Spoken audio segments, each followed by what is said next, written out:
শিক্ষার্থীরা কেমন আছো? আশা করি সবাই ভালো আছো।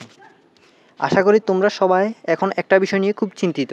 বিষয়টা হলো তোমাদের স্থগিত হওয়া 6টি পরীক্ষা কি আর হবে?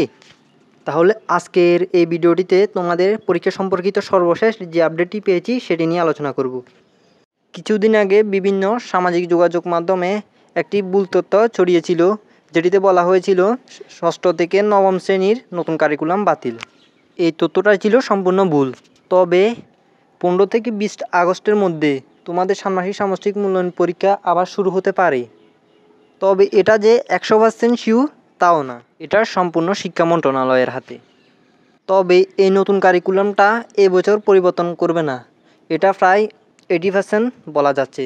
কিন্তু এর পরের বছর নতুন কারিকুলামটা পরিবর্তন করা হবে, সেটা 100% শিওর। সুতরাং এখনও বলা যাচ্ছে না তোমাদের পরীক্ষা হবে কি হবে না।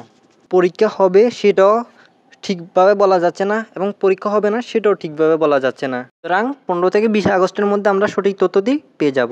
আর একটা গুরুত্বপূর্ণ কথাটা আমার চ্যানেলে যারা নতুন তারা মনে হয় জানে না, তাদের জন্য কথাটা আবার বলি। যদি তোমাদের ষান্মাসিক সামষ্টিক মূল্যায়ন পরীক্ষা শুরু হয়, তাহলে 6ষ্ঠ হতে 9ম শ্রেণী মূল্যায়ন পরীক্ষার সঠিক প্রশ্ন উত্তর পরীক্ষার আগের রাত 8টা হতে 9টার মধ্যে এই চ্যানেলটিতে আপলোড করা হবে। সুতরাং পরীক্ষার আগে পরীক্ষার প্রশ্ন পেতে হলে চ্যানেলটি এক্ষুনি সাবস্ক্রাইব করে ফেলো, যাতে পরীক্ষার প্রশ্ন আপলোড দেওয়া মাত্র তোমাদের কাছে নোটিফিকেশন পৌঁছে যায়, এবং পরীক্ষা সম্পর্কিত সব আপডেট পেতে আমাদের পাশে থেকো। সুতরাং ভিডিওটি দেখে যদি তোমাদের কোনো রকম সাহায্য হয়ে থাকে তাহলে একটা লাইক দিও, এবং পরবর্তী আপডেট না আসা পর্যন্ত আমাদের সাথেই থেকো। সবাই ভালো থেকো। আল্লাহ হাফেজ।